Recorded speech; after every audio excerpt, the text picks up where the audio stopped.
Hi beautiful people, it's Roxy Renee. I know you guys are probably like, where has this girl been? My life has been turning upside down, backflipping, doing a whole lot of things, but I did want to come back just to kind of give you guys a window to what's been going on with me.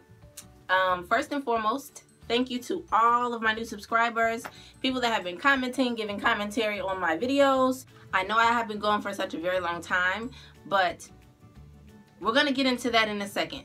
On the last video that I posted, that was my voluntourism video where I went to Brazil and I volunteered, and in that video I didn't disclose it yet because I wasn't comfortable with it yet, but I was pregnant.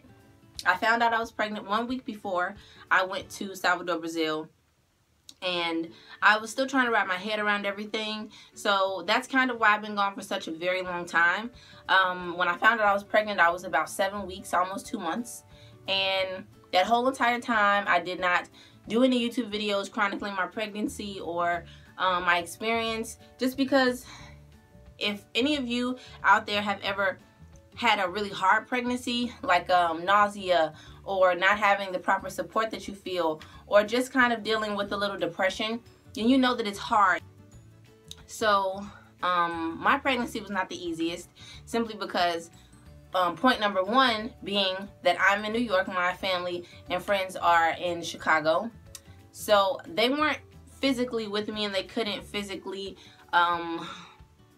go through that whole journey with me. They couldn't walk through it with me, and that made me feel very, very sad, just because as a woman that was going through such an amazing time in my life, such a monumental time in my life, it was hard for me not to have those that I love around me. It was probably one of the hardest things about my pregnancy that I had to deal with. Honestly, this year has been such a crazy year for me. 2016 has been the extreme contradiction and paradox of good and bad. My son was born April 2016, April 10th exactly, 2016. He was born here in New York, in the Bronx, where I was living at the time, and it was such a scary experience, because here I am, you know, I don't have those who are closest to me here to calm me down, or, you know, just kind of knowing what I need when I'm in distress. So it was very hard for me to go through labor, delivery all by myself. I mean, in actuality, I was not all by myself. My child's father and his sister were in the delivery room with me, and they were there to support me in what ways they could support me, but I just wanted a little piece of my own family to come. And of course, no one knows unless you have like a scheduled C-section, or you know, you're past due and you're setting the date to have your child come into the world. No one really knows what the date is going to be, what the time is going to be. So there wasn't really much time for me to alert my family to come and, you know, be here for the birth of my son. So after April 10, 2016, which was one of the best days of my life, that I brought life into the world, I created life. My mother was diagnosed with cancer in early April. So late March, early April. I was 8.5, almost 9 months pregnant. She was diagnosed with lung cancer that had already metastasized, meaning it spread to her brain and her bowel. So when we found out she had cancer, it was already at stage 4. So having my mother battling cancer while I'm pregnant, I can't be there for her, she can't be there for me. We were just both trying to do what we could for each other via telephone. So we would call each other and just be what we could be for each other in the capacity that we could, because we both were in such a crazy situation of ourselves that of course we couldn't physically be there for each other. I couldn't travel, she couldn't travel. She's doing chemo and radiation. I can't travel because I'm 8.5, 9 months pregnant. Going back a little bit, I was able to go and see my mother in December when I went, December 2015, when I went home to have a baby shower with my close friends and family. And this was before she was diagnosed with cancer, so we did have some memories together. You know, while I was pregnant, I definitely wanted to go home while I had my belly so that everybody could see it, and just kind of, you know, just try to help them be with me during this journey as much as possible. So she was diagnosed in late March, early April with lung cancer. And you know, you're always hopeful, but at the same time, we knew that her time on earth was limited because it was already stage 4 cancer. So it was not a cure. There was no, okay, there wasn't much hope because we had caught the cancer so late. So I had my son April 10th. I was planning to go home for my birthday, which is July 28th. That was going to be the first time that I took the baby and traveled with him. He was 3.5 months at the time. So I'm like, okay, that's good timing. He'll be in great health. I'll be in great health. We'll both be clear to travel in case, you know, anything arises or comes up. And I'll be able to take him to meet my mother. And, you know, before anything gets worse, I at least wanted them to get pictures and just create some memories, you know, while she was still able to. So on July 21st, 1 week before I was scheduled to, no, let me go back even further. July 19th, my sister calls me and she's like, you have to get here. You know, the doctor is only giving mom 72 hours at most to live. So you need to get here so that you can see her and at least talk to her before anything bad happens. So I immediately booked my flight. Now this is 1 week prior to me supposed to be going to Chicago already. So I pack up my things, I pack up the baby's things, and we head to Chicago on the 20th, the next day. We get there, my sister picks us up from the airport, me and the baby, and we head straight to where my mother is. She was in like a hospice facility. So we went straight to the hospice facility, to the nursing home to see my mom. And by this time, she was not doing well at all. She was not talking. She just was not communicating at all. She was still alive. She wasn't on a ventilator or anything, but she was in so much pain. The only thing she was reacting to was the pain. So unfortunately, I was not able to hear her voice again, or for her to meet my son in a proper way. You know, and that made me very, very sad, because now all he's gonna have is memories of her, and I was this close, you know. I was this freaking close to them meeting and to them at least getting pictures, and her, because she was so happy, you know. She was so happy, and she had expressed that she wanted to come to New York and help me once the baby was born. She wanted to be able to just do those things that mothers do for their children, you know, after such a wonderful, you know, thing like that happens, like the birth of a child. So unfortunately, she wasn't able to do that, and I felt bad because I couldn't be there for her as much as I wanted to be. So we both had this, you know, this feeling bad about something or another, and I at least wanted them to meet my mother and my son. So we get there on the 20th.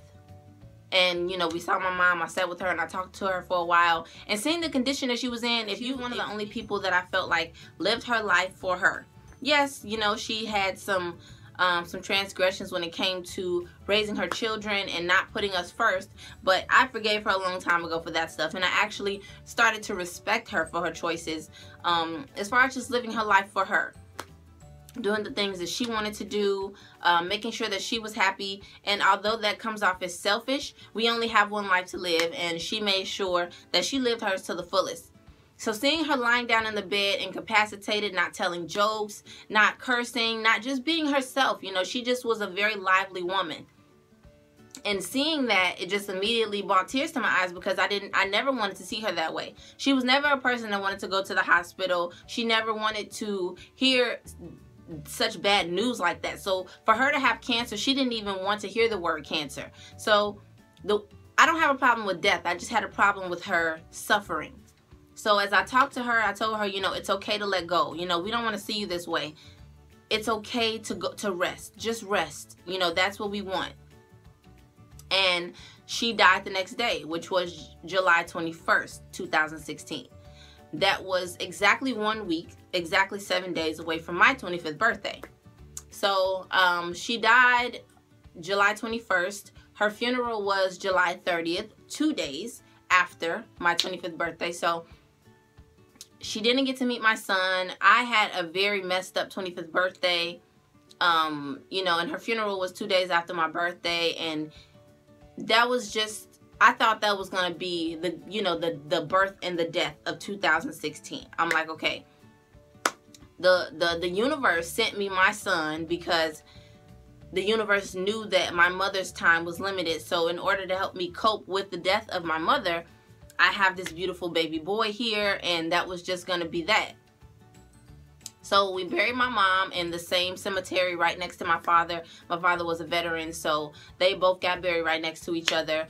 And it was bittersweet because we had never been to my father's grave before. My father died in 2004. And the whole circling of events happened, but we weren't able to ever go to his grave site. So it was our first time going to the grave site of my father, and we were able to see our mother, me and my sister and my brother, we were able to see my mother laid to rest. So that happened in July. So I had no break in between giving birth to my son and, you know, having an extreme death, such a close death, I should say, in my family. So I was in Chicago about 2 whole weeks for this whole ordeal. I get back to New York, you know, I'm trying to find some normalcy. I'm trying to get back to, you know, just living my life in the normal capacity, going to work and taking care of my son, going to work, taking care of my son, trying to cope with the death, with such a sudden situation. And now I'm like, okay, I'm 25, so now I have my own quarter life crisis going on. I just had so much going on at that time. And then let's fast forward to September. I moved to Long Island, New York with my son's father, and that's a whole story within itself. But October comes, you know, I'm looking for work in Long Island. I'm still working at the tattoo shop doing body piercings, but I needed another job, a second job to work while I was staying in Long Island because, you know, I need something closer. So I look for a job, I find a job. I actually got hired at Macy's for a seasonal position at a mall. And I start my my training, and I'm in training, my second day of training, which was October 27th. I'm in training, and I'm going back and forth with my cousins, my aunt, my sister, and my grandmother is in the hospital. My grandmother was 86 years old. She went to the hospital for a bowel obstruction. For those of you that don't know what a bowel obstruction is, it's just pretty much when your bowel ruptures and your body spews your waste into other parts of your body, which is just really bad for your body. And being as though she was elderly and just things just weren't, she couldn't withstand surgery. She just couldn't take it. She had a pacemaker, a lot going on. So October 27th, while I'm in training for work, my grandmother passes away. Threw me for a whole loop. My grandmother was my mother. You know, she raised me.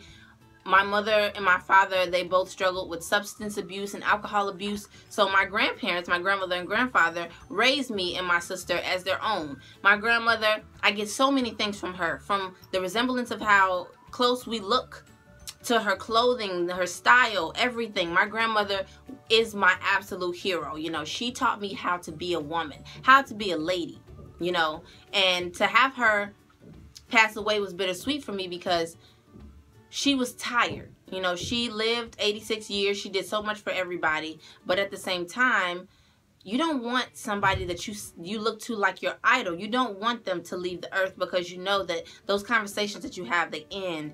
The advice that she can give, it ends. You know, all of those types of things is just gone. And that's what made me sad. I was very happy that she, for once, was able to rest because she had done so much for everybody. But I just didn't want her to go. I didn't want to have the holidays come around and not being able to hear her voice, or to, you know, just call her when the clock struck 12, you know, Happy Thanksgiving, Merry Christmas, or, you know, flying to Chicago as a surprise for her, and, you know, just seeing the look on her face when she saw me. That was really that was a time. That was a day.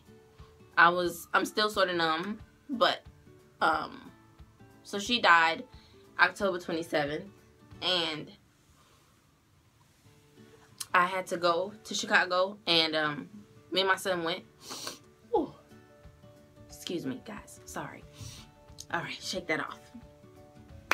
So, I went to Chicago. Me and my son went for the funeral for my grandmother, and the house that she lived in, which was her and my grandfather's, the house that I grew up in Chicago, still in the family. That's where I stayed, and it felt kind of eerie being there without her, because her presence was always so strong. You know, she was a very God-fearing woman. She went to church. She was on the prayer line every morning praying for me, my cousins, everybody. Anybody that needed a prayer warrior, she was your prayer warrior. She didn't care what walk of life you went on, what you chose to do with your life, your sexual orientation. I'm, you know, a tattooed, pierced person that likes to wear mohawks and green hair here, there. She didn't care. You know, she loved you for you. She loved anybody for them. She never judged anybody. So to have two big deaths like that, right back to back, 3 months apart, was very, very hard for me in light of having my son in the whole midst of that, you know. So thankfully my son and my grandmother were able to make memories and have pictures, so that as he gets older, that can go in his baby books, and we can, you know, he was very young when, you know, when they met. He was only 3.5 months. That was the only time that they really had the chance to physically meet. But those memories will last forever, and I'll make sure of it. So in a gist, that is my 2016, and that is where I have been. Hopefully I can be more frequent with my videos. I can't wait to give you guys some hair videos. My hair has been beautifully growing, and I can't wait to do the twist outs and the braid outs and all that good stuff. But having a young son, he is 8 months now. Being a new mother, working like crazy, that's not going to happen for a while, because I don't have time for that. So I do a lot of protective styles, quick in and out. I just need to wake up and go. I don't really have time to focus too much on my hair and my vanity right now, which I'm okay with, because my son is very well taken care of, and that's my main priority right now. But thank you guys so much for watching. If you have any questions, if there's any kind words you'd like to share, please feel free to drop them in the comments or send me a direct message, however you like to do it. But I am taking all prayers, all kind words. I need it all, honey, okay? I am not shunning anything. Whatever God you serve, whomever you serve, pray for me, all right? Send a word up for me, because I need it. Thank you so much. But seriously, thank you guys for watching and spending this time with me. I hope, for those of you that do follow me, or future followers, I do hope that you guys enjoyed hearing where I have been. I hope to get you guys some more content soon. And happy 2017, guys. I'll see you next time.